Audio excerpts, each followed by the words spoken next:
through Teams or something. John, are you there?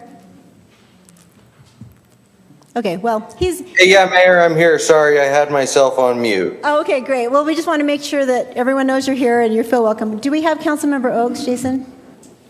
He's out of the country, so... We do not. Okay, so he's excused tonight. We're going to start the presentation tonight with a moment of silence to honor our Sergeant Jared Jensen, who recently passed. And in order to have this moment of silence, we'd like the audience to rise. We'll just honor him for a minute.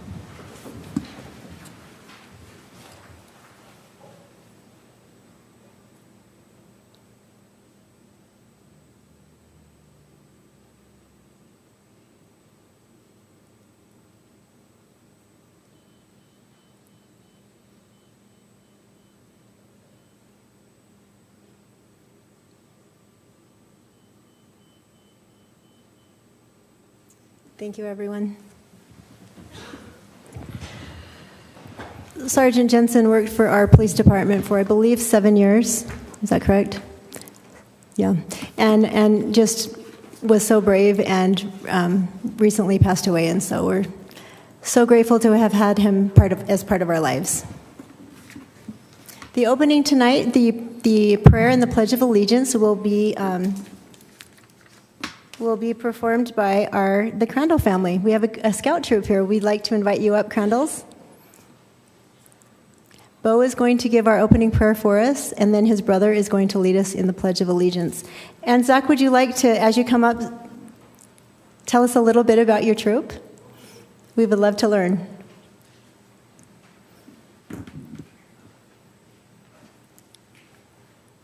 So thank you for letting us thanks for letting us come. We are the Crandall family. We are lone scouts, meaning we're just kind of our own family troop, and we're working on our communications and citizenship in the in society merit badge. Well, thank you. Thank you for being here. All right, Bo.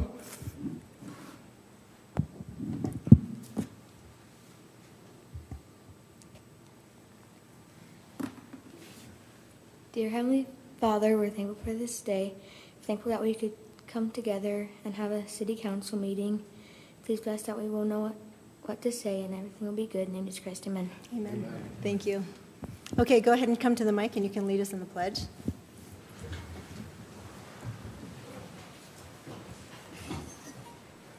Ready? Begin. I pledge allegiance to the flag of the United States of America and to the republic for which it stands, one nation, under God, indivisible, with liberty and justice for all.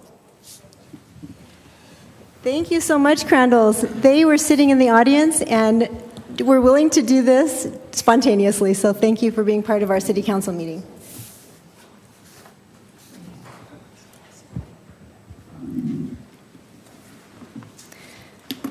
I'll now turn the mic over to Cole, right? Oh. Call to the public, right. We have 2 individuals signed up to speak to Call to the Public. The way this works for those that aren't really familiar with our council meetings is they will have 3 minutes to speak, and we will listen. So, Val Starkey and Jill Dredge.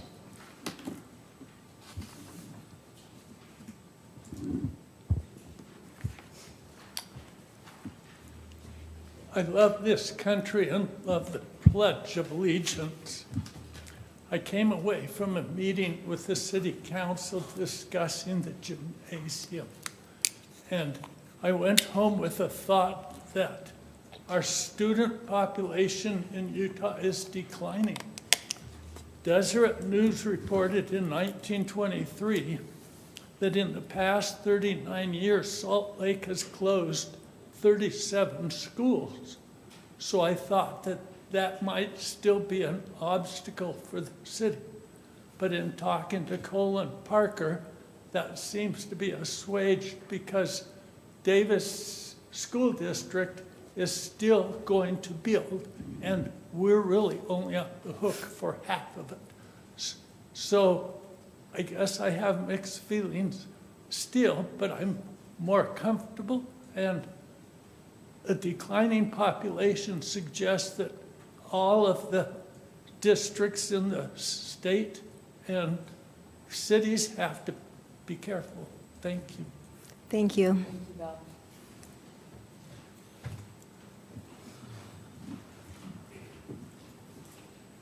Hello. First of all, Councilmember Oaks isn't here, but I wanted to thank him for his service and wish him well in his future endeavors. And thanks to all of you for all of your service. I had people come up and talk to me about the open house meetings and the survey results, and I'm here to share with you some of the questions and responses that they have shared with me. They're noticing that many cities are now going through Main Street redevelopments or to redevelopment, Layton, Tooele, Mountain Green, etc. So many cities going through redevelopment at the same time does raise questions. Why? Why so much redevelopment? Why so many areas at the same time, and is it affordable? Is it a response to the state? Everyone really appreciated the opportunities to come to the open houses, and they have asked, one question they've asked me is why was the survey outsourced? Many expected to come and visit with the Kaysville leaders about the Kaysville plans. Some were curious as to why they were talking to people that didn't live in Kaysville. There's a concern that a company with no ties to Kaysville will be coming up with a plan for Kaysville, but of course it has to be approved, and we have discussed that with them. Where an outside company is being used where an outside company is being used, how are the results verified? In the meeting last week, it was mentioned that 90% of the respondents were from Kaysville. This was a concern before the results of the survey were shared. Who are the 10% that do not live in Kaysville, and was their input considered? How is that percentage verified? One resident made the comment that Kaysville does not need high density because Layton and Farmington are taking care of that. We looked up one of the density homes over in Farmington, and it is going for $420,000 for 1,300 square feet. The address is 597 North, Nicole Lane, Unit 191. It's been on the market for 86 days. Oh, well, thank you again, and just sharing some of the thoughts that have come in. Thank you. Thanks, Jill. Oh, Jill, your time wasn't up. You have another minute. But thank you for being respectful of the timer. I think we had a timing issue. We're about wrapped up here. Let's see. They were happy that the survey showed that Kaysville does not want high density. People are aware that the Zion's area was sold, and the Oak Church area right here is up for sale and already may be sold, and wonder if it's part of the redevelopment plan. From my discussions with Kaysville citizens, people generally do not have a problem with redevelopment or development per se. They just want to make sure it can be paid for and that they will not be left holding a tax increase down the road because big development did not meet expectations. They want to know what a plan of this size and expense looks like, and those are the responses. Thanks. Thanks so much. Thank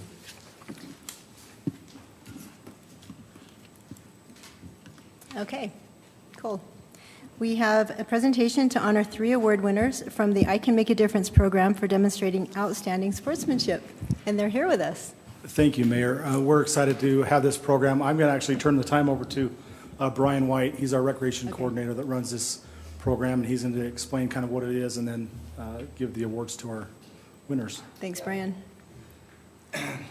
So the URPA, which is Utah Parks and Recreation, has come up with a Good Sports Utah. And here in Kaysville, we decided that we were going to start our own program attached to it about we can make a difference or I can make a difference, because it does come up to the one individual. They're the ones that are making the difference. So we have 3 winners here. We actually have games that go all spring, right? We have baseball, soccer, softball, and all those were going this year. We allowed people to nominate kids and coaches, umpires, staff that are making a difference in the sportsmanship in our community. So we have 3 winners here out of 44 people that were nominated. These are our winners. So, Austin, can you come up here with me? Tate, you want to come up here? Here, Tate. And Merrick, you want to come up? Do you guys want to look at City Council for a second? Hi, Then we'll guys. turn around. I'll take a picture of you. All right, so I'm just going to read to you what they were nominated for, and then we'll turn around and present them to the audience as well. So we got Tate Badger right here. He played coach pitch, 4- and 5-year-old t-ball. Wow. He was nominated by an individual that said, "My son Van showed up to his first game without a glove to play baseball. Tate and his family offered to give us a glove for the season, and this has become one of his favorite possessions. This act of kindness was a great introduction to Van in the sport of baseball." So thank you. Outstanding. Thank you to the Tate Awesome. family. Good job. All right. The next one is Austin Spencer. She's in kindergarten soccer, and she was nominated. Austin has a good attitude and cheers on her team. She's always excited to be out there playing. So great Awesome. job. Good job. And then this guy right here has worked for us for a couple of years as a contracted employee. He is great, and he was nominated by an individual that did not know his name. They just said 3rd and 4th grade softball umpire, and this is Merrick Strong. Wow, very good. He is always patient with the girls that are playing softball. He tries to teach them how he can, and he calls the game as fairly as possible. He's an outstanding umpire. Wonderful. Thank you. So, 1 second. Totally forgot their flags. Oh. All right, so we're going to present it to them. If you guys want to come down and Yeah, get a we picture do. with them. Okay, yeah. So, Mary, here's your plaque for I Can Make the Difference. Tate, this is for you. You want to turn around and look at your family? All right, and Austin, that is for you. Great.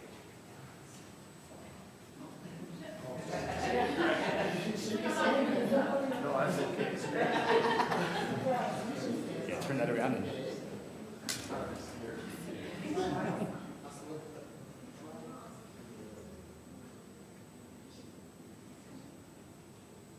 All right. And then we gave them these plaques. We also have 4-hour passes donated by Boondocks, and each one of them gets 2 of those. We also have some pitching machine opportunities for them to use down there. And we have a bag that we're donating from Dick's Sporting Good, and there's a couple of prizes in there for you guys. So we'll give those to you guys back there. Thank you so much for making a difference.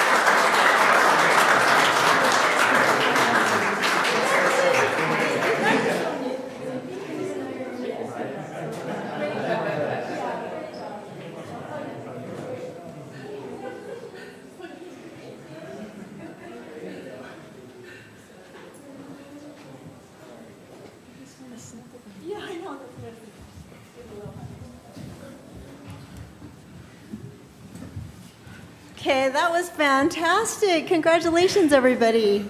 It is neat to see people doing kind things in our community, and that's what we love about Kaysville. So great program, Cole and Brian. Thank you for coming up with that. That's really pretty awesome and special. That's why Kaysville is our favorite place to be. We just love things like this. Okay. Proclamation declaring July as Parks and Recreation Month. I will read this, if I can find it.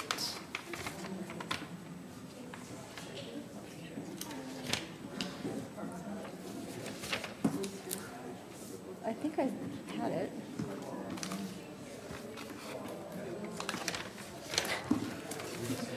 There it is. Okay. Here we go. Whereas Parks and Recreation programs are essential to communities across the nation, including Kaysville City. And whereas Parks and Recreation promotes health and wellness by encouraging time spent in nature, which improves physical health, boosts cognitive performance, supports overall well-being, and helps alleviate mental health challenges.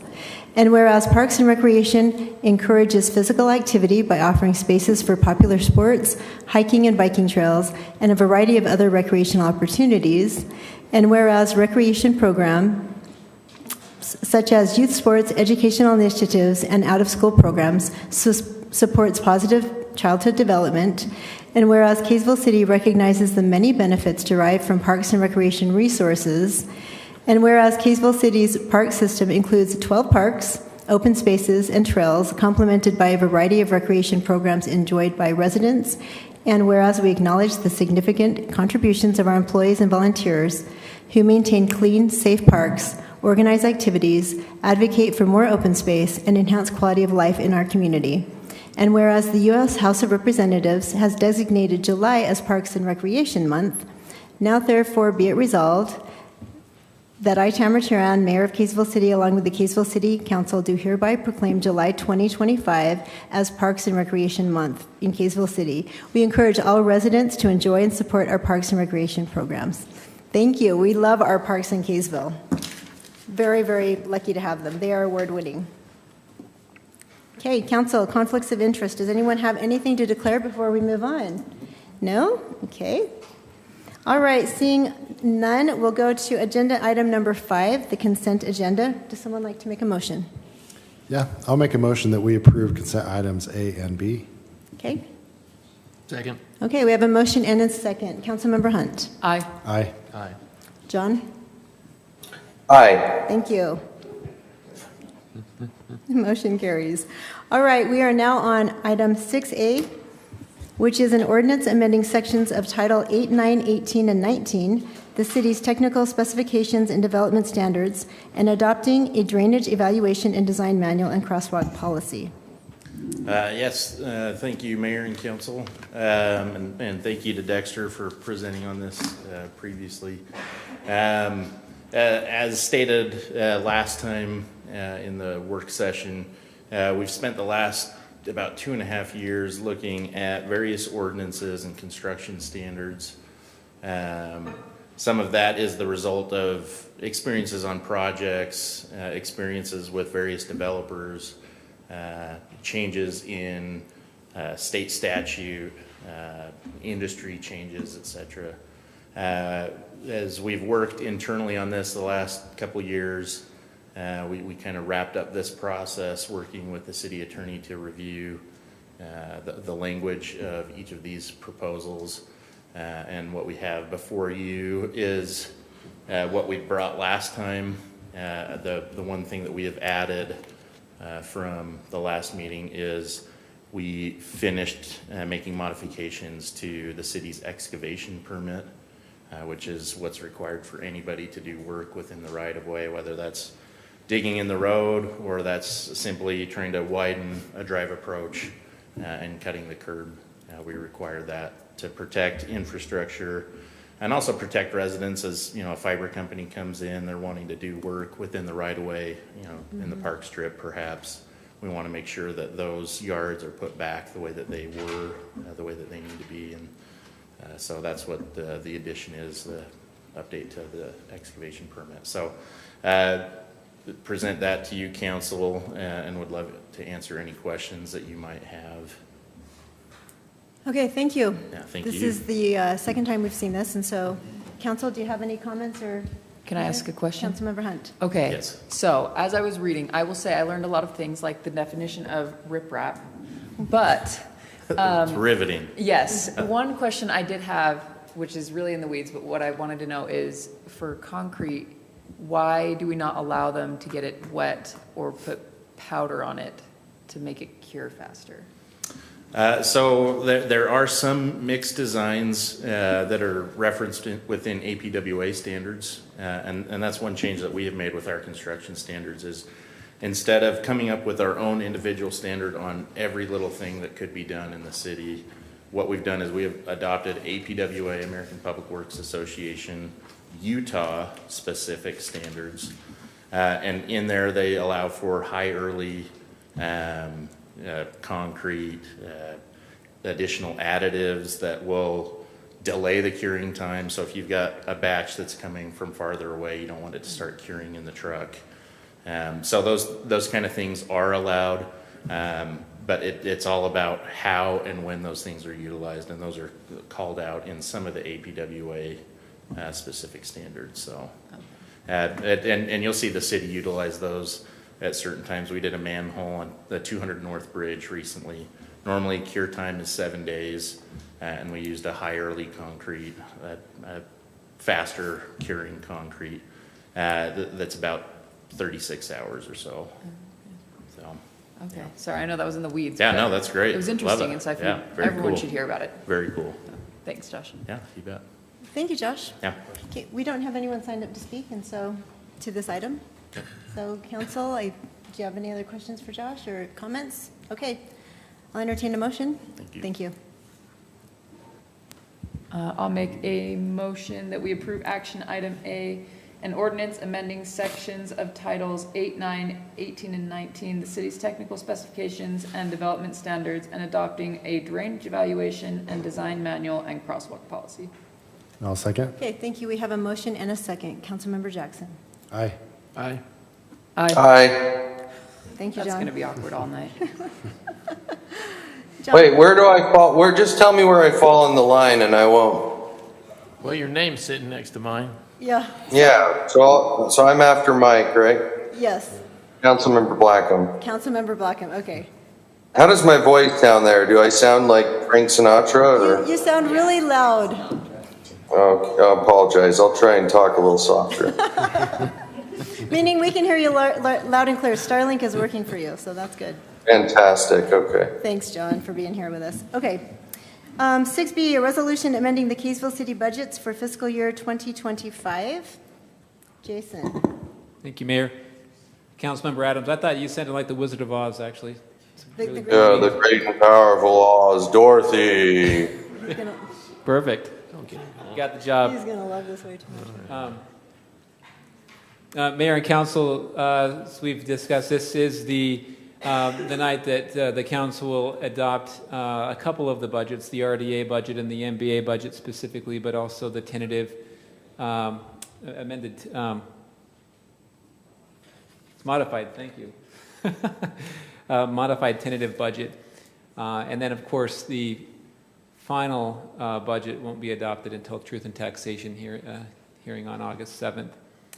And so, and patience with me, I'm learning how to run through the presentation while doing the go-to meeting as well.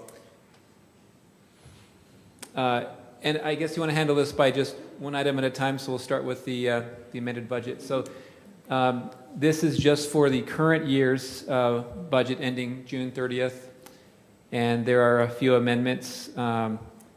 The first one is the 911 revenues. We are still working with the county on this. As you might recall, we have an agreement with the county that they forward our share of 911 revenues to Bountiful Dispatch, who we're now contracted with.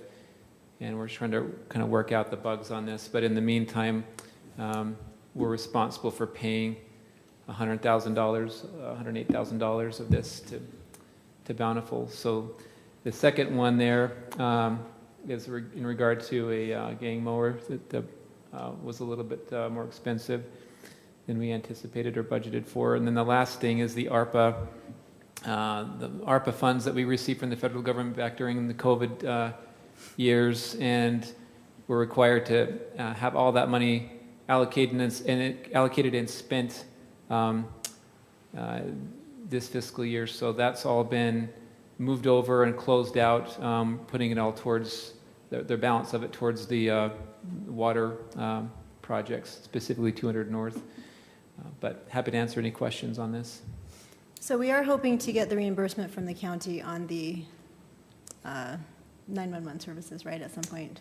Yeah, in fact, I reached out. We've reached out to the Tax Commission, trying to reach out to the Utah Communications Association as well, and just trying to figure out how we can show the formula. It's kind of a little bit of an enigma for some people about how that formula is calculated and exactly how much of it belongs to Kaysville versus the rest of the cities. But we'll work through that process, and in the meantime, this is the solution. This is what it is. Okay. Okay, thank you. We don't have anyone signed up to speak to this item. Can I ask a quick question, Mayor? Sure. So on this item with that, if we do get that funding back, does it just go into the new budget, or do we have to back pay our old budget? Yeah, good question. This would just, since this budget's kind of closed out, I understand, we would just add that, put that in the general fund. So add it to the fund balance. Okay, thank you. Any other questions, council? Oh, John, do you have anything? Nope. Okay. I do not. What? No, I don't. No, I don't. Thank you, Mayor. Thank you, Councilmember Adams. I apologize. I used your Okay, I'll make a non-proper name. Call me Joe. Councilmember Blackham. I'll make a motion to action item B to approve a resolution amending Kaysville City budget for the fiscal year 2025. Thank you.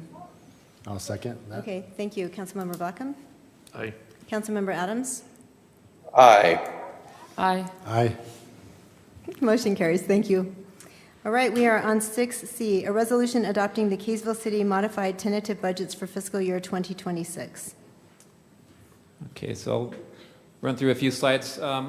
First, some of the major highlights of the FY26 budget on the capital side. Of course, the big one is the gymnasium. which currently we're assuming a $10.5 million cost on that. Of course, we've talked about we won't know the final cost until later in the process once they get through architecture and put the project out to bid. Speaking of the gymnasium too, I think their plan is that they'd like to get this designed and out to bid by as early as October, so they're on a pretty aggressive schedule. But again, $10.5 million is the assumption there right now. Also, other major projects, the ongoing 200 North project and Mutton Hollow projects. We got some major power department infrastructure improvements, namely Burton Substation is a big one that's coming up next year. And then we've got money from UDOT for the West Davis Corridor trail enhancements, about $630,000 there that would go towards that. Cemetery cremation garden also is on the budget. And then for operations, the big things to call out there are really just the overall inflation and cost increases on virtually everything in the general fund is the major thing that's driving that, the operations up. And that's where the proposed property tax comes into play a lot for countering those cost increases.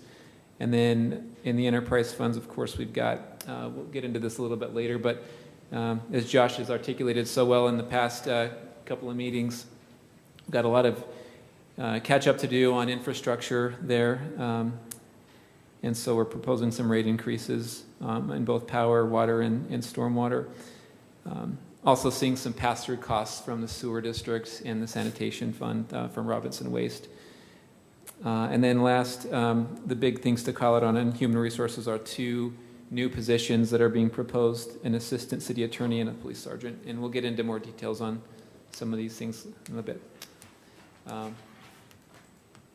right, this is just a kind of a summary of the revenue sources. Of course, the big one for the governmental funds is the general fund.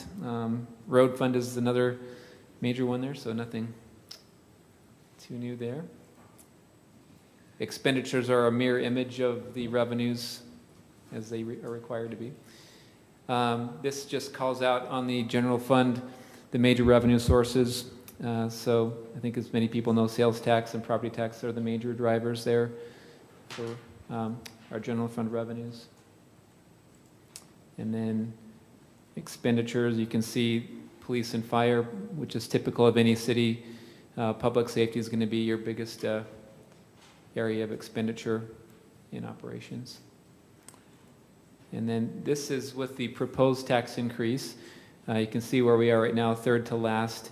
If the council were to adopt the proposed budget, that would bump us up to about number 9 in the county in tax rate. So we'd still be under some of our neighbors here like Centerville and Syracuse. But we're looking at, with that proposed tax increase, a 31.72% rate increase. And that equates to about a $14.61 per month increase to the average household.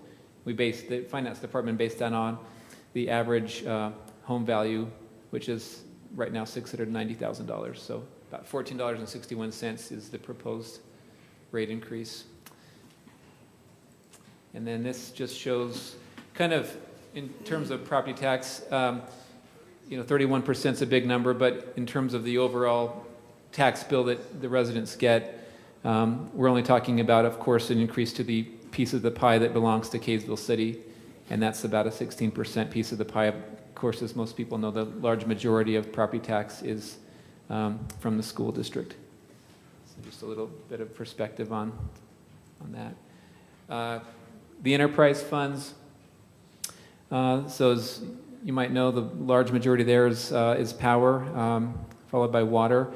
And then again, some of these pieces of the pie, sewer and sanitation, are pass-through costs. We do the billing for Central Davis and both sewer districts as well as Robinson Waste. So those are just pass-through costs again.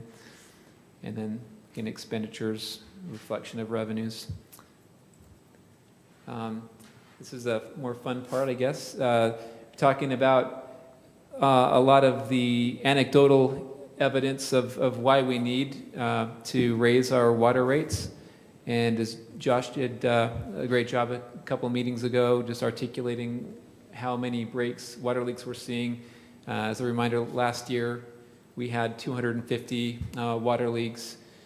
So far, year to date, this year in 2025, we're on track to match that.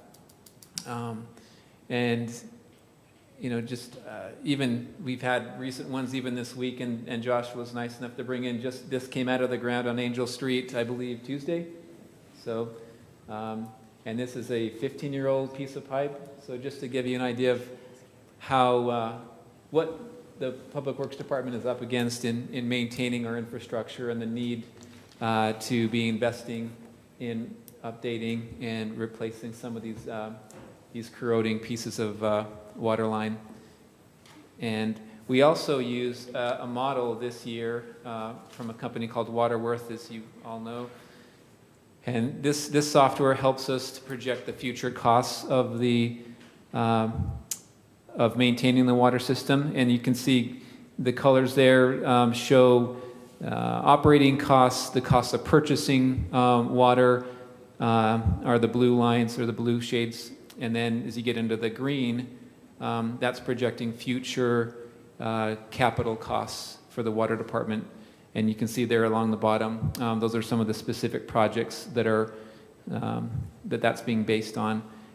And then the bars going forward, those represent our revenues. And so you can see that we're not covering our total costs. We're covering right now today our operating costs, but we're not. The challenge that we've had is, as we've talked about, is covering more than just the operating costs, the cost of purchasing water and covering operations. We also need to be looking at investing into the system, replacing old water lines. And it's been a challenge to catch up on some of those things. And just by example, I think a lot of the council received an email a couple weeks ago from some of the residents on, I guess it was King Court and Bishop over on the west side of Kaysville, where they've had, I believe, how many? 7? Yeah, seven leaks just on that little section of street in the last 18 months, 2 years. And so that's just one example of areas that we're trying to catch up. It's on the radar, but just don't have the funds built up yet to catch up. And so by increasing the rates, we'll be able to do more of this infrastructure replacement and maintenance that we need to do. And so we're proposing, based on the model, that we raise this year the water rates by 10%. It shows 15. Sorry, 15%. I apologize. We're jumping ahead. Power is 10%, right? Thank you. 15% increase on the water rates. And you can see the black line there kind of shows the fund balance. And obviously what you don't want to see is that black line going down to where you don't have any fund balance left. And so we're, this is year one. Each year we'll run through this model, project out the costs, update things, and adjust, propose rate adjustments as needed. But this isn't kind of a 1 year and then forget about it. It'll be an annual thing where we look at our costs and project what's needed. But we believe this is the right thing to do to make sure we're taking care of our residents and making sure they have a reliable and safe water supply. Similar with the power department, ran through the same modeling. Again, the same thing where the blue lines represent our operating purchasing costs for power, purchasing the power from outside the city, and then the green again is the capital costs of our infrastructure needs. And then the bars, again, are the revenues. So you can see similarly that we need to be doing more than covering operating. We need to cover those capital costs as well. And this is where we're proposing a 10% increase for power. And then this just sort of captures the whole tax burden to the average household. Again, the property tax increase on the average home would be $14.61 a month. Finance did a great job here of kind of estimating the total rate increase burden, as well as those pass-through costs from sewer and sanitation. And so the total increase roughly on the average house would be around $24.54 a month. So a significant increase. I do have a question on this one then. Yes. That number you got on the electric rate doesn't look correct. It's going to go, you're saying it's only, because right now a monthly rate on power is about $90 to $100. We use about 930 kilowatts, which would take it, so the 10% would be $10, wouldn't it, instead of $1? And yeah, this is just the base rates, so it's not reflecting the usage, if that's what you're saying. Okay. But yeah, good question. So it says total per month. That's why I say that really would not reflect the total per month. That is correct. Yeah, we did not include the usage. It gets a little more messy, but we're trying to account for some level of what this represents. But you are correct. Okay. It would be a little bit more when you factor in usage. So that's that, and happy to answer any questions. Okay, well, we don't have anyone signed up to speak to that, and so, okay, Council, go ahead. Councilmember Hunt. Mayor, thank you. My comments may be a little long, so please bear with me. This budget season's been particularly difficult. I feel like I say that every year, but I feel like every year it gets worse, so I don't know how that works. I know more than I did when I started. You'd think it'd get easier. I'll just start by saying, this is a little off topic, but I deal with stress by running. So today, even after we've been working on this for months, at 4 o'clock when it was 97 degrees out, I went for a run to kind of clear my head and work on this. And wouldn't you know, I noticed what I don't usually notice, that I frequently have to go, my eyes have to go up and then down and then up and then down to make sure I don't like trip and break my ankle.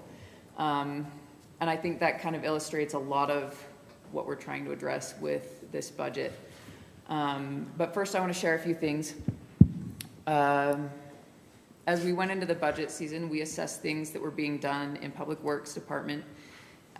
So these are things, a lot of these are things that we've eliminated or postponed or cut in the budget in order to get it to where it is. I believe we started with a $3.8 million deficit, and a lot of those things, some of those things were wants, a lot of those things were needs, and a lot of those things are being put off or not done or saved for later. So we assessed things in the Public Works Department, and instead of hiring for a new position, we changed positions. So we eliminated the locator position and hired a maintenance worker, which is a cost savings and an efficiency in the city. In the Power Department, when one of our employees retires this year, we will change his position from a resource service manager to a meterman, which actually is such a cool position because it has the potential to hopefully save us money. I guess the meters need to be calibrated, and we don't have anyone who can do that right now.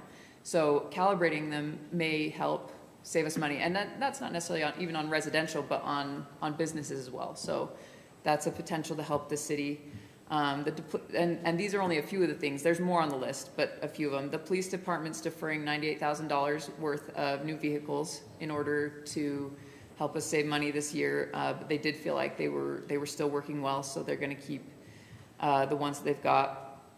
They also requested 2 sergeant positions, and right now in the budget we're looking to add only one of those, which is a savings of $158,000. We deferred our initial estimate of sidewalk repairs from $100,000 to $30,000. Our community development, I think originally it was $200,000, and then we took it all the way out, and then we're like, well, let's put back in $100,000, and then we went back down to 30. So it's been kind of a lot of back and forth on that one. Thanks for bringing that up. Let's see. Our community development department proposed $200,000 for comprehensive code overhaul, and I think we're hoping to do some of that in-house. We don't have any plan to do in-house. That's a deferral, but what they were able to do and are planning to do this year is cover some in-house research to adjust our fee schedules on some of those. Our Parks and Rec department, and this is something that I think is kind of cool. It started last year when we made budget cuts. The Parks and Rec department cut down on the amount of fertilizer that they're using. And I know a lot of people feel like this year we're adding a lot onto the budget, but this is an efficiency that we have kept in the budget. So they really are not asking for more for fertilizer, except for maybe a few spot areas that need work. I know this is really minute, but I think it's important for everyone to know the kinds of decisions we're trying to make, the areas we're looking, the efficiencies, the things we're cutting out. Sorry, let me get back onto my list here. I went over the budget again this week. Last year we didn't raise taxes, even though our capital costs in some departments this year at least have gone up on average of 183%, and that's in Public Works. Their capital costs have gone up 183%, and that is with one outlier that's fairly low. So if you take out that outlier, it's 250%. Some of the things have gone up over 400%, and that's just the cost of buying things to put in, and it's a lot. So like Jason said, a lot of the things we're having to deal with are inflation that are not under our control. But what we are doing is taking care of the things that are under our control. And it's hard. It's been difficult. There's things that we've really had to come together on, things that we disagree on, and I think that's fair. I think that's what you expect from your council. And then I just want to share another personal story, and I think I've shared it before, so I apologize for the redundancy. About 11 days after I was sworn into the city council, my father passed away. He had been battling something called PLS, which is similar to ALS, so as you can imagine, it was pretty horrific to watch. But as his health deteriorated, he eventually needed a wheelchair, and we offered to help put in a ramp. We offered to help get his house cleaned up so that he could maneuver around, and he wasn't in a place where he could conceptualize those changes in his life, and it was difficult, and ultimately he did not let us help him prepare for that stage in his illness, which came whether he wanted it to or not. And so during that time, he ended up being stuck in his home. You know, he ended up in a wheelchair. He couldn't go anywhere. He couldn't drive. They didn't have a van. And all of those things became an emergency. He needed to get out of that house. It was an emergency. He needed a car that could carry him. It was an emergency. And we had to just take what we could get. We had to just get it done the quickest. And that's not usually the most efficient or the most cost-effective way to do things. And so the reason I bring that up is because it helps inform a lot of the things that I do on council, especially when it comes to the budget. A lot of these things may look like they're not important or like we can put them off, but what I'm learning and what we've seen through our infrastructure is that because maybe things have been put off in the past, we're dealing with them now, and it's an emergency. Every time we repair a pipe, it's an emergency. It's not a, we thought ahead and we're able to replace this, and now we don't have that. It's, we have to do this right now. And that's the hard part of this job. There are a lot of things in there, you know, funding employees is expensive, the sergeant position is expensive, the assistant city attorney is expensive. But I want to get ahead of those things, not for our employees. I mean, I love our employees, also for our employees, but for our residents, to make sure that they're safe, so that we're not having an accident and saying, well, we wish we'd had supervision on that shift, so that we're not having issues and saying, well, we wish we had done this. And then just to address the gym, it's one of those things that's been very difficult, and we've talked a lot about, because, you know, a gym, just like recreation at home, sometimes falls in the want category versus the need category. And I think the difference as to why we've prioritized this is partially because of the short time frame that we've been given by the district, and I understand their pressures as well, but also because this is kind of a once-in-a-lifetime opportunity. As we've thrown numbers around for what it would take to build our own rec center, I think, you know, with a pool, a rec center, us paying by ourselves is, I think I heard $75 million in some of our conversations. For just a rec center by itself, no pool, I think it's either 35 or 45 million, but a lot more than 10 million. And so even though I feel a little bit of heartburn about that, I can be okay with it, because I feel like it's kind of a bargain almost for the city. It's hard to say that the $10 million is a bargain, but at this level, I think that's where we're at. And so that is why I support this budget. It's hard, but that's why we're here, to do the hard things, to prepare for the future of Kaysville. And it hurts, but I think that's where we've reached with this budget. All right. Thank you, Councilmember Hunt. You did a fantastic job laying this out and the complexity of this and the challenge that it is for us up here as we consider these very important decisions and how we use tax dollars. When I think about this process and the decisions that are before us, I think about past councils. And you brought up the gym, and I was originally a no on the gym, especially when I heard the $10 million price tag. But when I think about past councils, we had an opportunity as a city to partner with the school district and build a gym for $1 million. And that council said no. And when you look at the number of residents that are turned away because we don't have the space, especially junior jazz, that really touched my heart because I played junior jazz as a kid. And we're turning away hundreds of kids that and say, no, you can't do it because the school district have ultimate authority on their gyms. And we'll set up a time to practice or play games, and the school district will call us an hour before and say, no, you can't use it suddenly. And so it really puts a lot of strain on the city. And we polled the city, and the overwhelming majority of residents want some sort of recreation facility. And so this is something that we're not taking lightly. $10 million is a lot of money. I think we estimated that the average house would be around $2.50 somewhat a month for this. And so I'm very supportive of that. And it's interesting when you look at this budget because there's so many things that are included in the budget that we absolutely need and have to have. And then there's certain things that I don't feel comfortable with. And it's a hard decision saying no to all of it or yes to part of it. This is very challenging, and I've been losing some sleep over this. So when I talk about past councils, I don't want to make the same mistake. And when we look at the water forecasting, the power forecasting, if we make the wrong decision now, 2030, 2029, man, that council and the whole city is going to be in a really horrible shape. And their decisions are going to be extremely challenging. And so I look at that, and that's weighing on my mind with this budget. But I also realize that eventually we'll come to a point where we can't tax our way out of the needs of the city or the problems that we have. There's a lot that we can't control with inflation, a lot that we cannot control with supply and what vendors charge the city. It's astronomical when we talk about how much it costs to lay pipe. And we have a lot of infrastructure that is in desperate need of replacement. And so I applaud the council up here because we've had a lot of robust discussions, and our city staff's been fantastic. And so this is a challenging decision to make.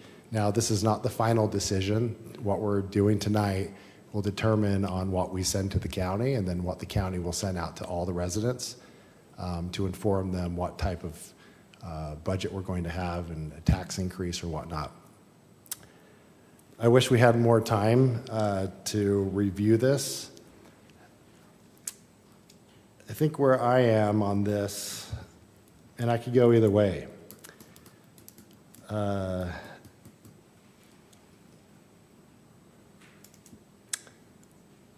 I propose, and I don't know if this is the right time to do that or if I just want to make kind of where I stand, but in looking at this, the sergeant position that we're going to add, or that's on the table tonight, I think it's extremely important. Our police standards, by the way, we have such high standards in this community, and I applaud our police chief and all of our officers. I've been around a lot of officers. My day job, I work with a lot of officers in different communities, and we really have exceptional police here. And we have needs, and especially we have a lot of encroachment and crime that's coming into our city from outside of our city. And so there's a dire need to kind of have some more supervision in the evening and late at night, middle of the night. And so I understand that. And there's a price tag to that. And I think the price is, give or take $158,000. And so the reason why I mentioned that is you know, we could put that off another year, potentially. But I'm comfortable with entertaining the thought, and I'm curious what the other council members think about this. And I hate doing this because I really value the staff here in the city, but I feel like we're asking a lot of the residents, and we're all feeling the pinch. We brought down the COLA, the cost of living for employees, from 2.9% to 2.5%, and I don't want to touch that. But the merit at 3%, I think it's about $50,000 for 0.5% on that. And so I'm proposing, I would feel more comfortable if we move that to 2%, and that would kind of lessen the impact of getting a new sergeant. And I feel like I could support moving forward tonight if we did that. If we don't do that, the other council members don't feel comfortable, I'm not opposed to putting this off another week until next week when Oaks can be here as well, and John and or Adams in person. So just throwing that out there, but those are my thoughts, and appreciate the time. Okay, thank you. Councilmember Lockham. You know, I think I've said pretty much everything I was going to say. The last few meetings, you know, I look at the cost of living increase, you know, an average mean income's around 80,000. So, you know, if the increase index was 2.5%, so you have to make another $2,000 a year. If you're making 80,000, you have to make 82,000 just to be able to buy the exact same things you did this year, provided there wasn't that much inflation. And I look at these numbers and I don't agree with them because they don't include the usage, because if you don't include the electric rate and the usage, which is about, our average is about 930 kilowatts, so that's going to add $10 a month. The water rate doesn't include usage. Well, that depends on, some people might use 10, 20,000 gallons. That's going to increase 15% also. So that will take that number up. The sewer rate doesn't show the $10 that they just did a few months ago. So really sewer is $13 a month. So is the increase. And it's just, and I'm very much in favor of the gym.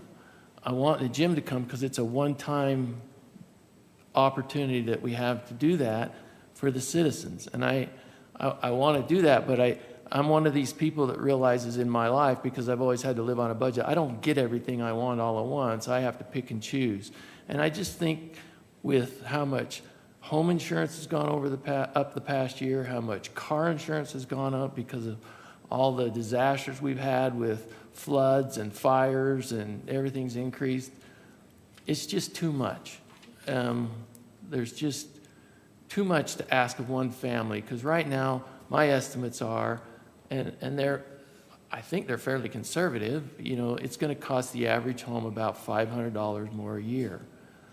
Well, I don't know where those people are going to get that $500 more a year. And we also know that the county is lacking in their budget, and they're going to have to do something. They're either going to have to do an increase or let people go. And to me, that's the worst thing you can do, is hire somebody and then have to let them go. And that's why I've always been really a proponent of making sure we take care of the employees that we have. We work them hard, but we give them a lot of good benefits for being here and working hard.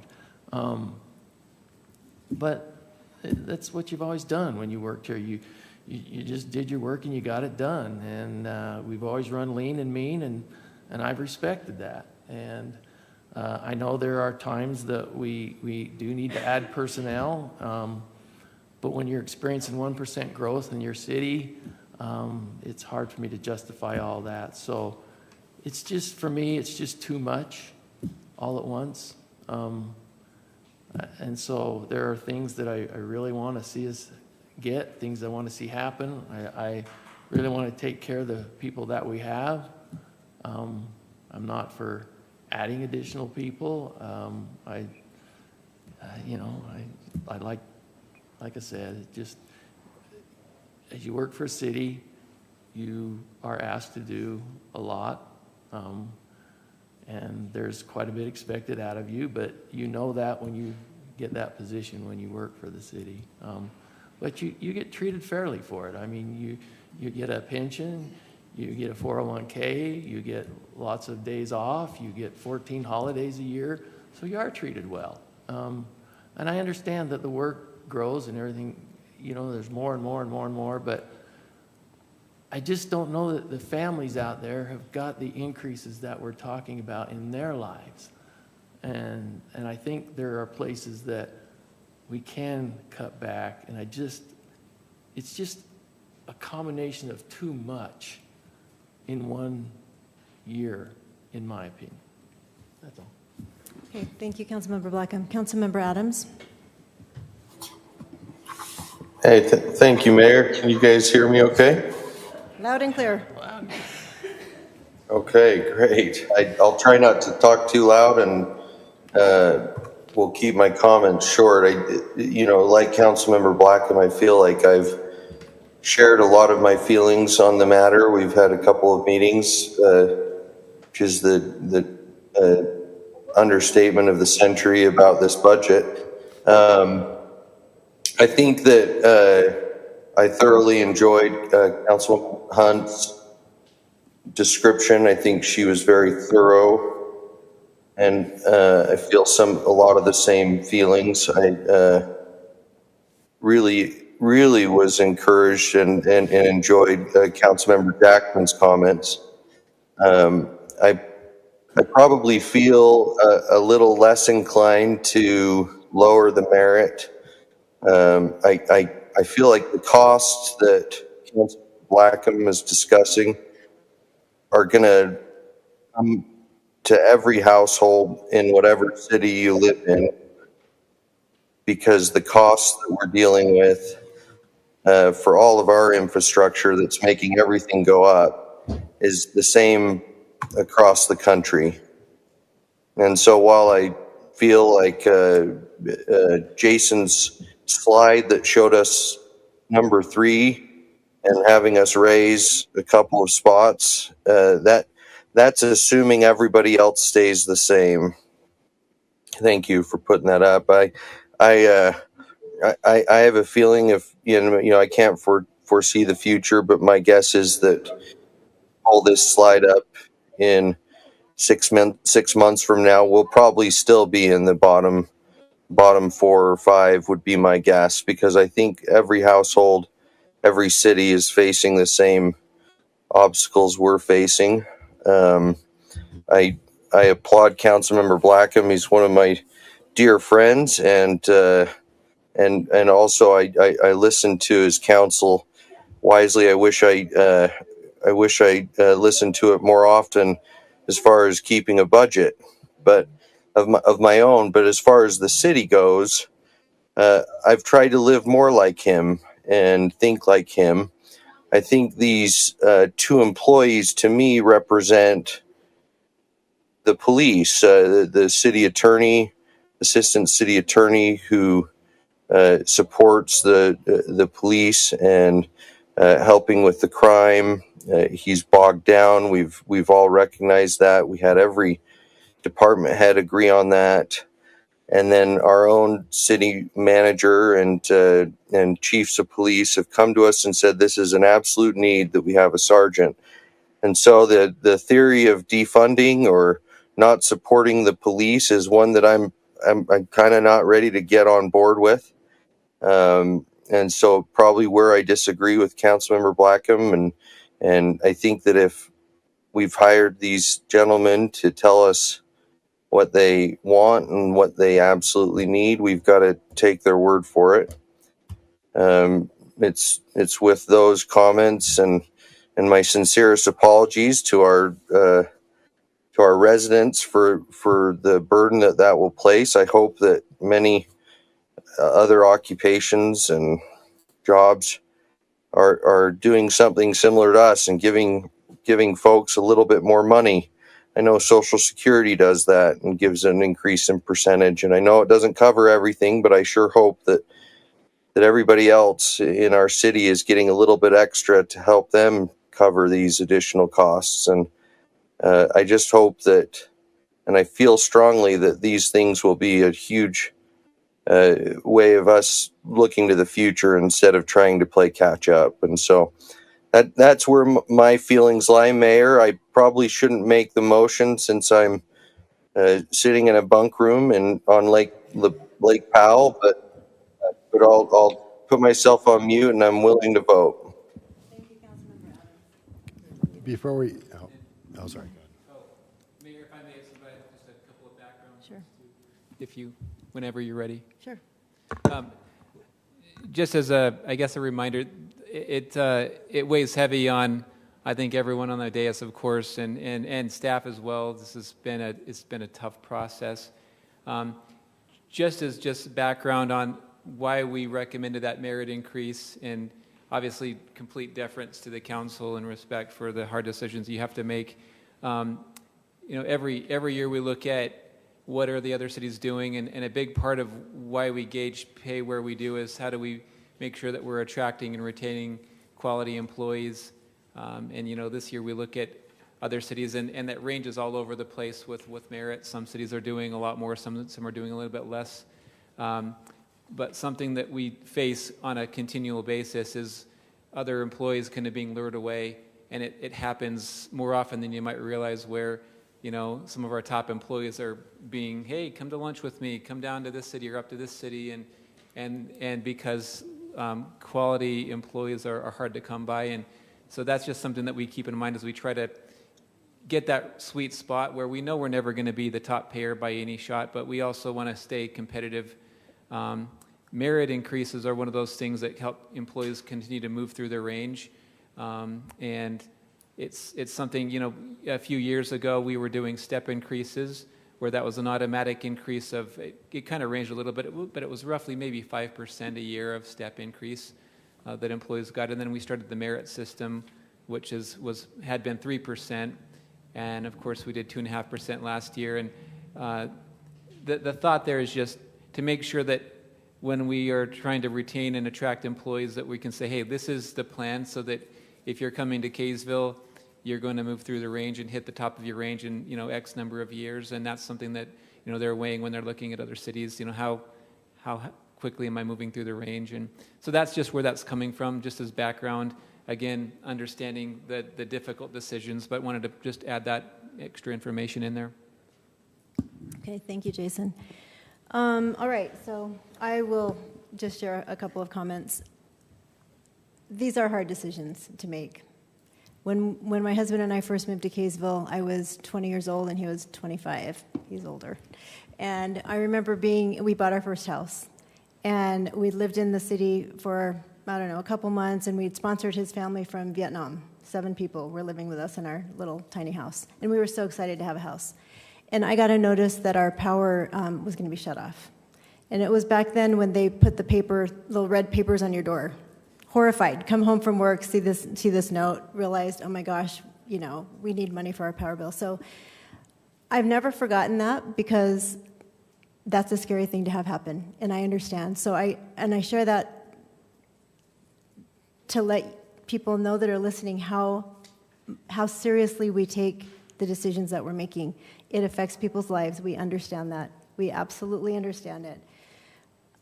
In order to not be in this position in the future, because we've also thought about that, how do we maintain the quality of life and the expectations that we have here in Kaysville, and give people enough notice to be able to plan ahead a little bit for some of the changes.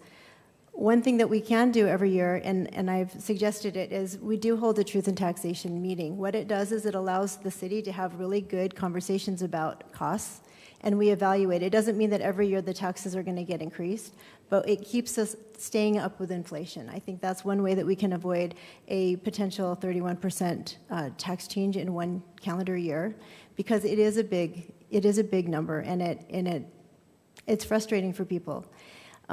So moving forward, moving back, we've suggested that, and I think that obviously we all have a lot of different opinions up here, but I think over time we realize that it is good to be consistent in that process. It gives the city a chance to look at, internal budgets. How can we tighten? I'm really glad that Abby was able to explain what we've done, what our departments have done to be lean and mean, and what they're doing to try to be more efficient with what they have and the staff that they have. Even though our population in terms of actual maybe growth hasn't increased, what has increased is the intensity of the type of calls that we get and the type of work. There's a ton of litigation that happens in every community. As the world becomes a little bit more frustrated as people become frustrated, litigation is increased quite a bit. Our first responder calls, our police and fire calls have increased. That's paramedics, that's civil actions, that's white-collar crime, it's also domestic violence. Things have increased. The intensity of the world that we live in has increased, and I know everyone knows that. And so is our expectations of where we live. You know, I talk to a lot of people, we all do, and I say, what do you love about Kaysville? Why'd you move here? You know, what was attractive? We don't have big retail stops. We're not Station Park. We don't have really what most people would consider to be really cool things. And they've said, what we love about this community and why we moved here is because you don't have those things. Well, Kaysville, many years ago, way before my time, made a very intentional decision. We wanted to be a community of homes and churches and schools, and that's what we have a lot of. And because of that, we don't have a huge commercial tax break. You know, over the last 6 years, we've tried to incentivize, our community. Hey, we want people to move here. We want people to open businesses here in Kaysville. We want to expand our commercial base. And, we've gotten pushback from that. And so we've been very aware and very willing to listen to that feedback. We wanted to create a community redevelopment area so that would bring some revenue from other taxing entities into our community. And we received a lot of frustration from the public, from our residents that said, oh, we don't understand this. And so what we did with that, after we worked on it for 5.5, almost 6 years, we scrapped it and we're going to start over. So what we're trying to do is be as responsive as we can, but also I think in that process, as residents, we need to own who we are. And who we are in Kaysville is a community of wonderful people with very high expectations, and also not a lot of appetite for a big commercial development. We don't have that. People don't really want to see that. They don't want more traffic. They don't want more commotion in the city. We like it because it's just this quiet, quaint community. Well, there's a cost to that. And Josh brought in this pipe that exploded this week. One of the things that we've also wanted to do as Kaysville is we've said, we are a cute little hometown. Let's not invest in a lot of things that we really need to pay for. And so we've put off a lot of big projects that we need to invest in. As city leaders, people elect us because you're trusting us to make good decisions and good recommendations, because you've entrusted us to be in those rooms, to have those conversations, and to be at the table, and then provide the feedback to you. And that's what we've done. We've worked really hard over the last 6 years. Some of us have been on council for 6 years, to really create trust and transparency and really be able to provide you with the feedback and the information, and you to be able to provide your vision of what you want to see here. We have opportunities in Kaysville for big developments. Our residents don't want to see high-density housing.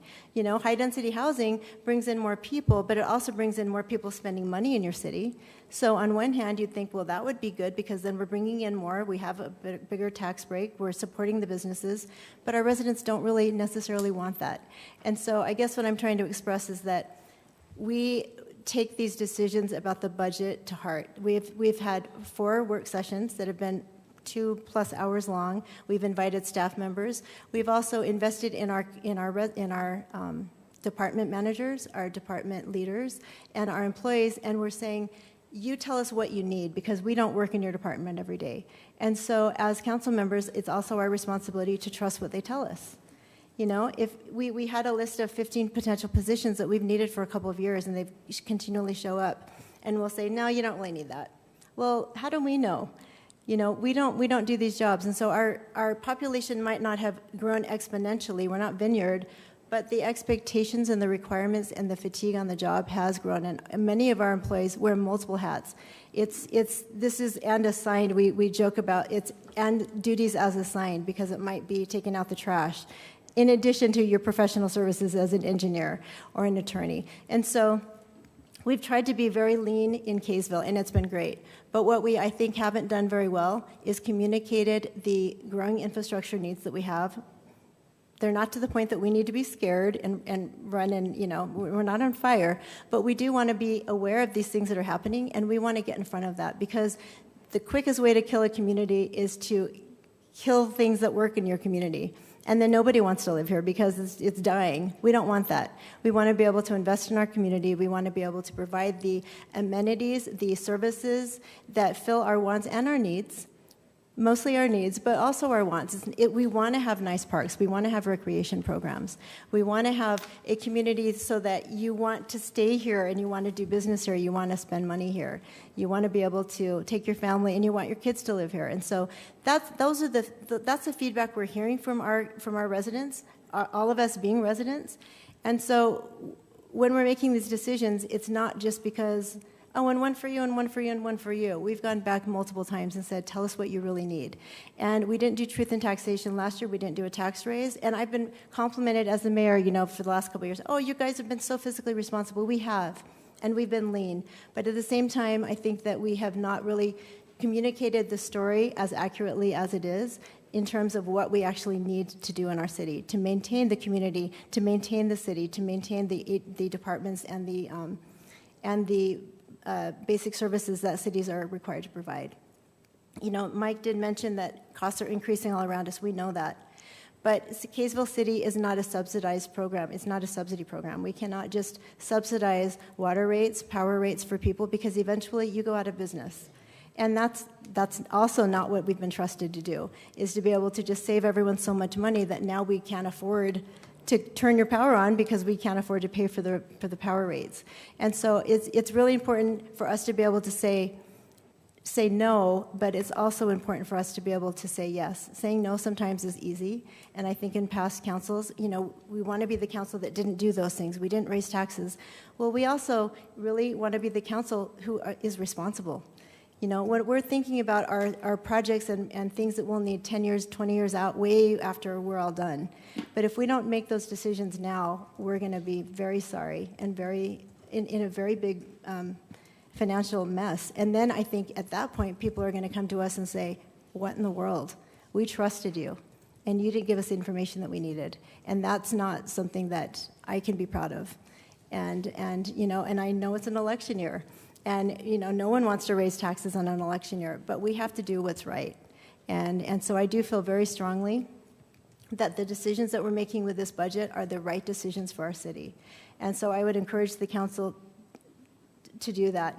Obviously you are totally entitled, able to make your own decisions, but I would encourage us to do what I feel is right based upon the information that we're receiving from our finance department, our directors, when we see invoices that come in for costs. I mean, it would be great if we could just keep writing checks, but we are going to run out of that cash reserve. And then what do? And then you go back to the community and they say, well, you told us everything was fine.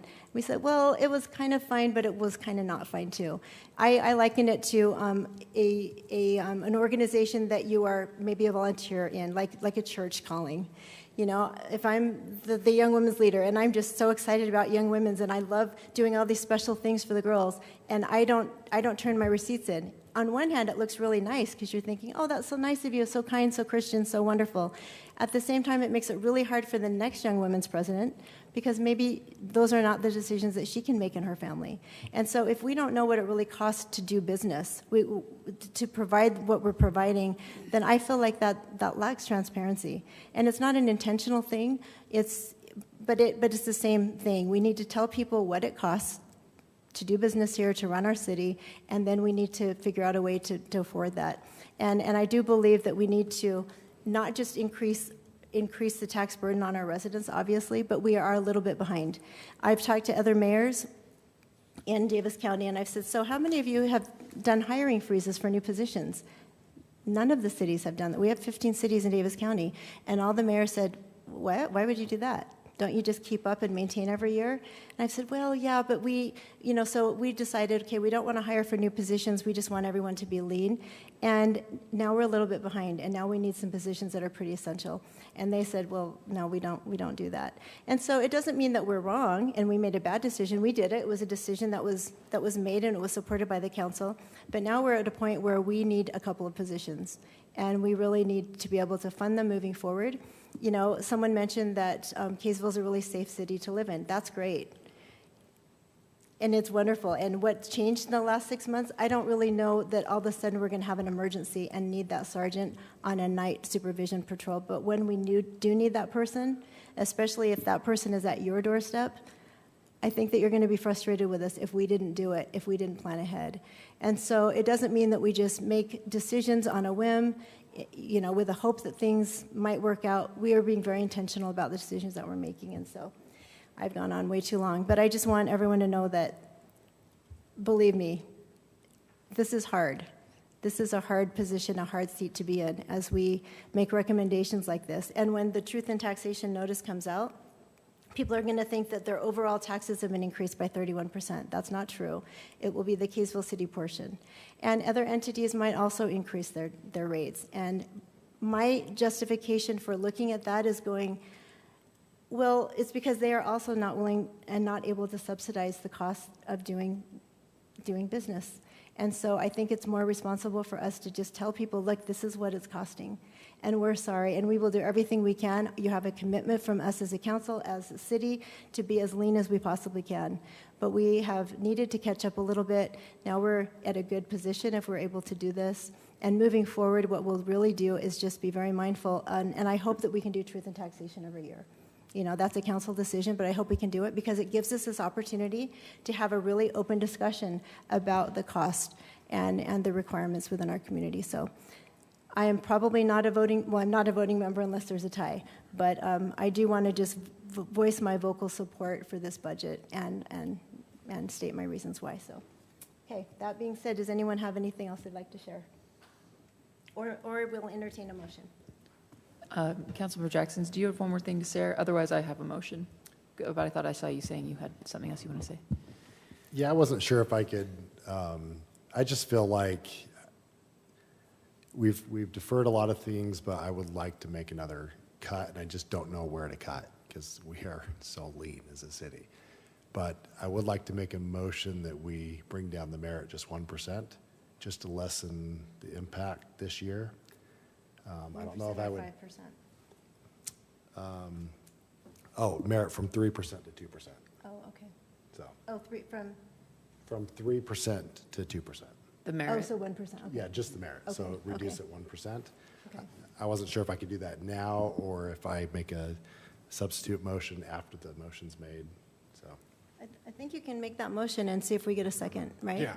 So as I understand the motion you're making, Councilmember Jackson, is to approve the budget as proposed with the change to the merit, with the only change being to the merit being lowered from 3% to 2%.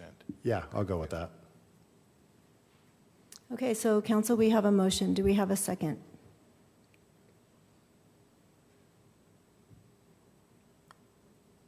Okay, it doesn't sound like we have a second, so I would conclude that the motion fails for lack of a second. But thank you, Councilmember Jackson. Okay, Councilmember Hunt. And before I make my motion, I just want to say I love that Councilmember Jackson brought that up. I love that we're having another discussion on it. I know we've talked about it before, but I appreciate that you brought it up today.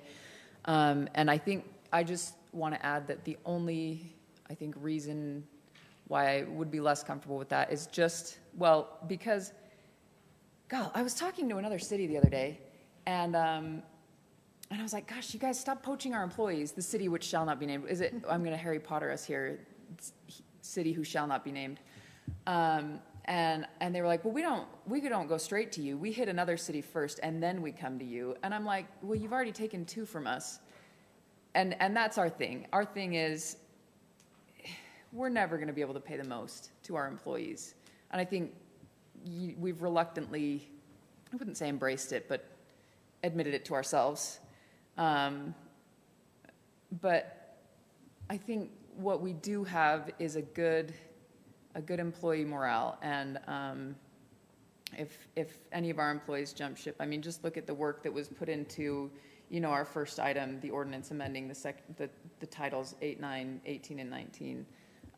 That's incredible work by our staff because we have very gifted staff. And, Councilmember Blackham, I think, has said in the past, if they find a better offer somewhere else, good for them. And I agree. If they can find a better offer and go somewhere else, good for them. I'm not saying this to keep any one specific employee or any one position, but just to say that at the rate that we are paying, if our employees jump ship and we have to replace that position, I don't think that we are capable of paying enough to get super good employees. I mean, I think it would be okay, but I think we have quality employees, and that if any of them were to leave and we have to replace it, just because of the reality of what we're able to do as a city, I think it would be difficult for morale and difficult to retain the kind of talent that we have right now and the kind of talent that we want to foster. So if we can keep the morale up and keep our people very good, it fosters a good community that serves our residents better. So I guess I just wanted to add that, not because I think, you know, Councilmember Jackson's idea is a bad idea. I think it's a good thing, but that's kind of where I am on that. But so I guess I'd just like to make a motion that we approve, what item are we on? D?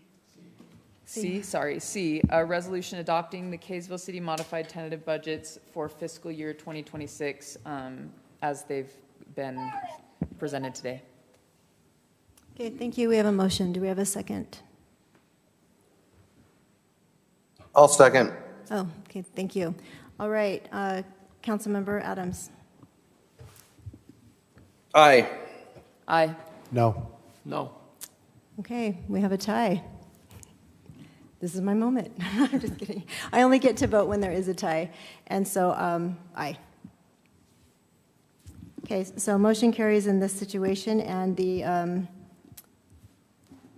resolution amending the Kaysville City budgets for fiscal year 2025 has passed.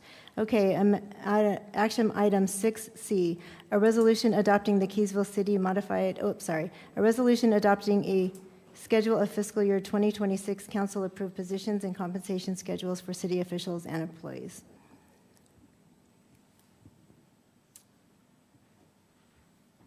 Sorry, Mayor. So this is the compensation plan that would approve that 3% merit and 2.5% COLA, as well as add those two new positions, the sergeant and the assistant attorney. Happy to answer any questions. Okay, we don't have anyone signed up to speak to this item, so council, questions, concerns, comments? If not, I'll entertain a motion. Just a comment. Sure. Yeah, I agree with the two positions, but I'm going to stick with what I proposed in the previous resolution, and so I disagree with the 3%. Okay, got it. So. Okay, thank you. So you have, okay. Anyone else, John, or Councilmember Adams, Councilmember Blackham? No? Councilmember Adams, did you have anything? Oh, no, I'm good. Okay, all right, would someone like to make a motion? I'll make a motion that we approve action item D, a resolution adopting a schedule of fiscal year 2026 council-approved positions and compensation schedules for city employees, officials and employees. I'll second. Okay, Councilmember Hunt. Aye. Nay. Nay. Aye. Okay, aye. All right, item 6D passes. 6E, a resolution adopting changes to the Kaysville City Consolidated Fee Schedule for fiscal year 2026.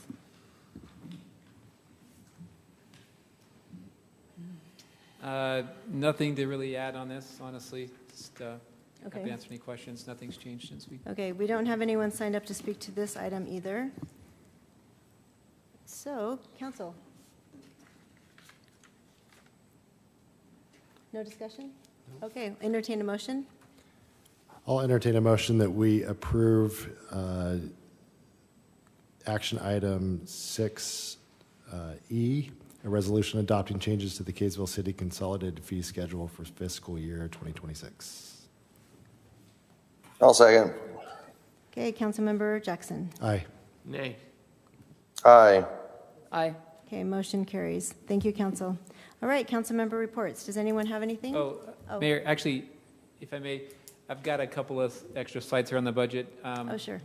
We've been asked about some significant items that have not been included in this particular budget for FY26, and we just wanted to provide a very brief comment on a few of these projects, mostly just so that people understand, that everyone understands that these are very much on our radar. One of these is the talk that we've had for a couple of years now of a need for a new fire station on the west side.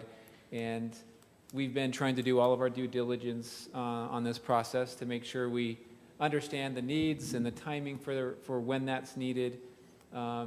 We will be getting more and more into this in the coming months, and this will very much be on the radar as we dive into additional strategic planning sessions and things like that in the coming months.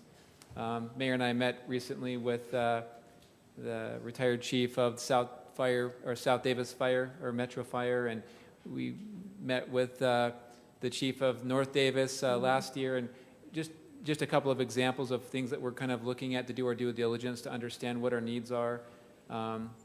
Anyway, just wanted to make sure people understood that that is still very much in our sights, and we're working on a plan.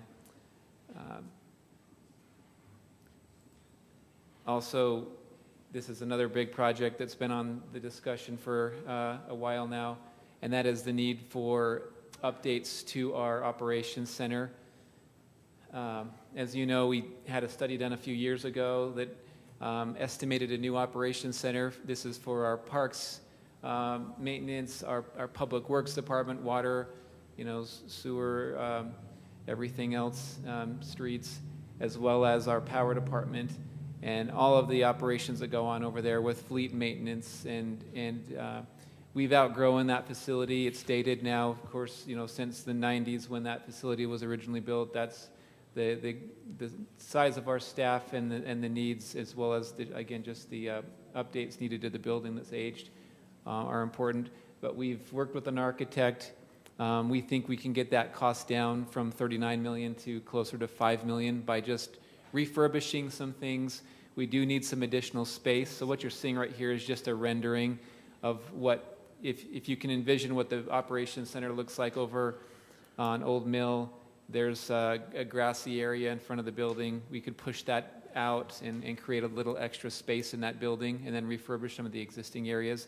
We also need covered storage for a lot of the expensive equipment that just sits out there in the elements right now in the yard, as well as relocating and updating the fuel island to comply with the current regulations. But again, just wanted to you to know that that is also on our radar. We're trying to figure that issue out as well. Hey, Jason, can I ask a question real quick? Of course. Would that also include fencing, replacing the chain link fence with fencing that you can't see through? Because I know we talked about that. Yeah, that's a great question. I know Cole's looked at that, and it's something we're evaluating as part of the overall plan. I think just aesthetically as well as just for security and things like that. So, yeah, that's on our radar as well. Okay, excellent. Yep, thank you. I'm pushing the wrong button. I'm not used to all these buttons. And then also something that is very much on a lot of people's minds is what are we going to do with the building next door, the library renovation. And again, another example of how we're trying to do our due diligence there, exploring every option. We realize this is an expensive project, probably a couple of $1 million, but we are looking at public-private partnerships. We've explored a number of those already. We're currently looking at another proposal that we're hoping to hear back from in a few weeks. But again, another example of something that's very much on our radar. We're trying to come up with an idea that's going to work and that will satisfy the desire of the community. And so just wanted to touch on those things so people knew that even though they're not part of the budget, we haven't forgotten, and we'll continue to work on those things. And that's all. Thank you. Okay, thank you so much. I appreciate you mentioning those things. Just in my council member report, I wanted to just respond to a couple questions brought up during public comment. Val, we do know that other school districts are decommissioning schools because the population of children has, it's decreasing. But the schools do think there'll maybe be like a 10-year decrease, and then it will pick up again. And so as we've looked at the gym, we want to make sure that it is a space that will be used by a lot of residents, not just school children. And so there's a great big space that they can use as a room for classes. We could also, Cole's mentioned, band practice could happen there. I mean, the gym space could be multi-purpose. In addition, this gym will have an indoor track, which is something that a lot of people like. And as our children grow up, then their parents are aging a little bit. And an indoor track is something that young moms like, older people like. It's just nice to have that as a benefit as well to the community. And so we're trying to make sure that whatever we do there is multi-purpose use, so that it can be something that not just our kids enjoy, but lots of residents can enjoy. And Jill's, your question about the consultants and why are consultants creating a plan? Well, because they have the expertise in small area planning. That's their business. I don't know who the 10% represent that say they're not from Kaysville. I'm not sure who those people are that have an opinion about our city. But I do know or that have moved away, and then that's true. We did hear that. Thank you for that. Yeah, so there were people when they came to our open houses that we've had. Councilmember Jackson had the opportunity to talk to some people, and they said that they lived here and then moved away. So they might not be current residents, but they may have been past prior residents, and maybe have family that live here also. And the consultants are not creating the plan. The plan, they're putting it into a framework. They're going to write down the feedback, but the feedback that we're receiving from the plan, and we've had over 500 people take the survey, so thank you for that. We want to continue to share that. We want to know what our residents want. And so we did share that survey on social media. I think we got some really good responses, but we want to continue to share that. But the consultants are not going to create a plan and say, Kaysville, this is what you're doing. The feedback from that, from the survey and all the outreach meetings that we have will contribute to the plan, but the plan is very much what we want to create for ourselves. And so I just wanted to answer those questions for you. The other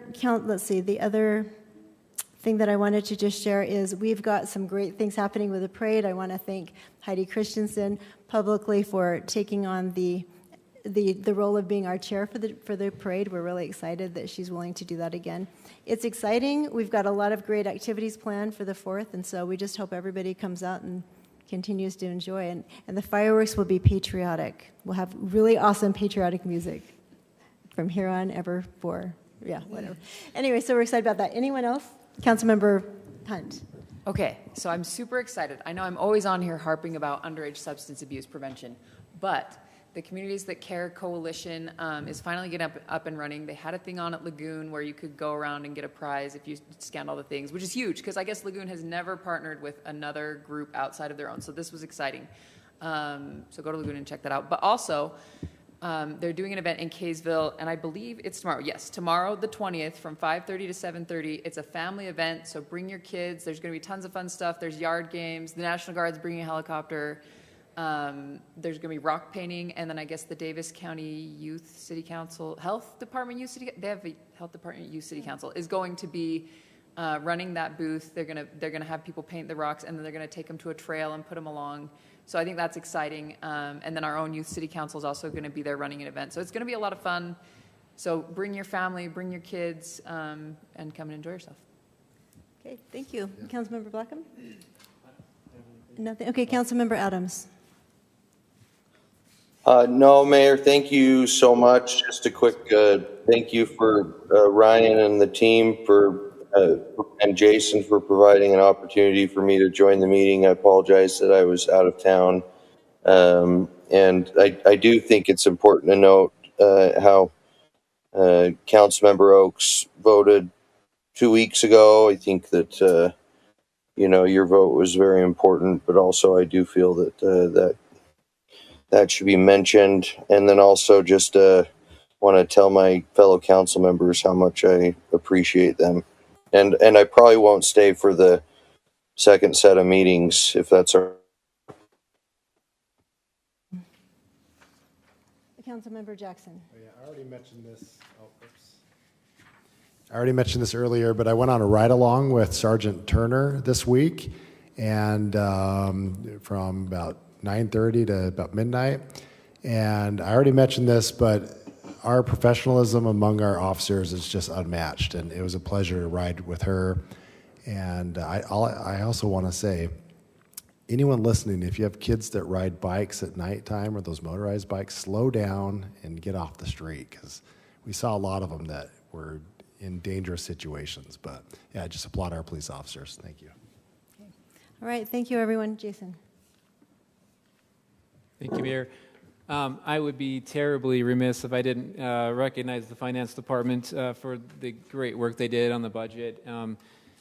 Marin's, expecting in a little bit, and she's just been a trooper through this and been fantastic. And Parker's our awesome new hire. We're super excited, but mostly we are very, very much going to miss Dean's Story. He's a very good man, and yes.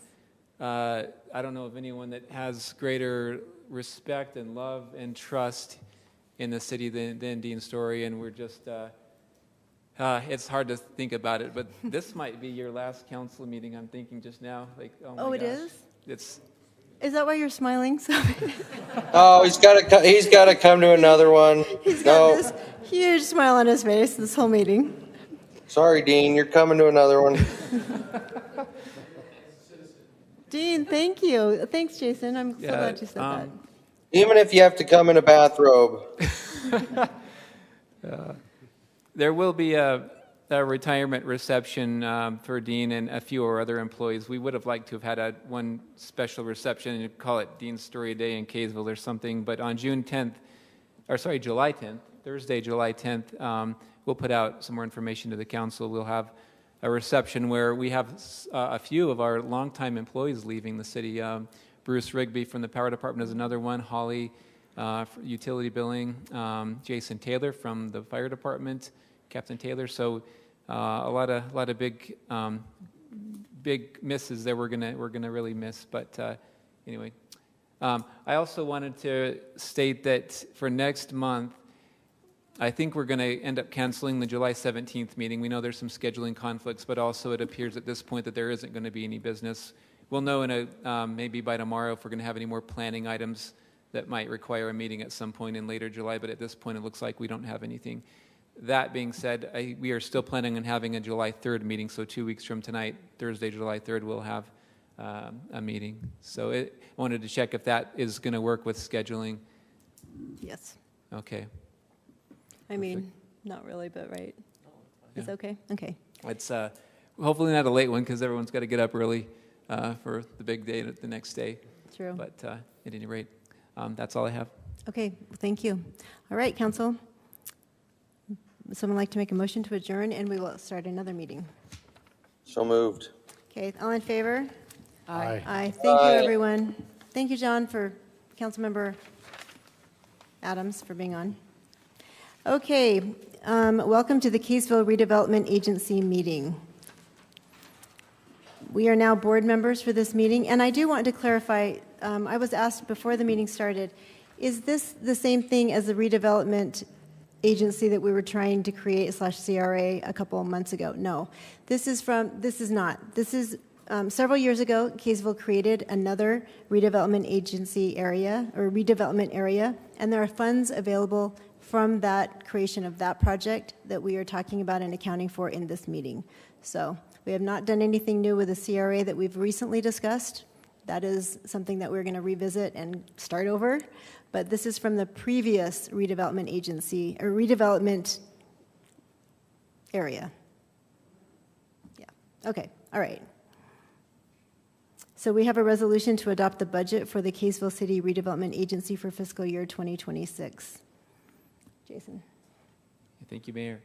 There we go. Yes, so this is, like you said, the Flint Street tax increment financing area. And so this current year, we're projecting to bring in about $130,000 of tax increment from that area. We also got some revenue there under miscellaneous. You can see the $132,500. That was the grant that we received from the Wasatch Front Regional Council for the small area plan. So that's what makes up that revenue. We did not spend hardly any of that $190,000 that was budgeted in expenditures. We didn't, as everyone knows, we didn't do a whole lot of work on the CRA other than we did a little bit of work with, some of that's a grant match for the small area plan, and then we also had some legal expenses. I think the total there was actually probably closer to $15,000, not $190 this year, but happy to answer any other questions. Okay, thank you. Just a point I would like to make, though, had we not created this redevelopment agency area, or the city had not have done that, they would have not received $124,000 in revenue. So that's why the city is interested in these redevelopment agencies in these areas, so that we can capture some of this tax increment so that we can reinvest it in our city. It's just another way, a tool that we have out there that we can use to get money that we don't always have to ask for taxes from the property taxes to do these things. And we're able to do things to help businesses or whatever to get into the city. But you can see that that small area right there generated that much in 1 year. That's pretty amazing. Thank you for that. I appreciate that information. Anyone else? Okay, I'll entertain a motion. I'll make a motion that we approve the resolution adopting the budget for the Kaysville City Redevelopment Agency for fiscal year 2026. I'll second that. Okay, Councilmember Blackham. Aye. Aye. Aye. Okay, motion carries. Thank you. Would someone like to make a motion to adjourn? So moved. Okay, all in favor? Aye. Aye. Okay. Oh, yeah, good. Okay, carries. Passed. All right, welcome to the Kaysville City Municipal Building Authority meeting. This will address a resolution adopting a budget for the Kaysville City Municipal Building Authority for fiscal year 2026. Jason. Oh, sorry. Thanks, Mayor. Too many. I'm used to sitting over there just watching the meeting. Now I have to like control the slideshow. Right. All right. So this is just kind of capture the debt service on the two significant projects we've got here, this building and the police department. The bonds, as we often talk about, the bonds on the police station will retire in 2031 and City Hall in 2033. And that's just all that's reflected in that spreadsheet. Happy to answer any other questions. Okay, thank you. Council, any questions? Mayor, can I ask Yes. a question? So Jason, I think just to clarify for people in the audience, what does the Municipal Building Authority Board do? Like what we're looking at is these lease or these bond, payments, but what are we doing? If that makes sense, you know, like why do we have to have this body? What does this body do? Dean, you have any articulate way to answer that? Oh no, you're good. So I just for people in the audience and anyone listening, why do we have to separate this from the regular budget, and what does this body do?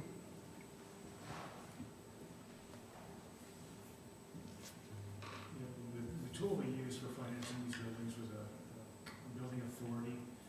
So it's a lease revenue bond. So you create a building authority. The building authority issues the bonds to build the buildings, and then the city, as a separate entity, makes a lease payment each year until the bonds are paid off.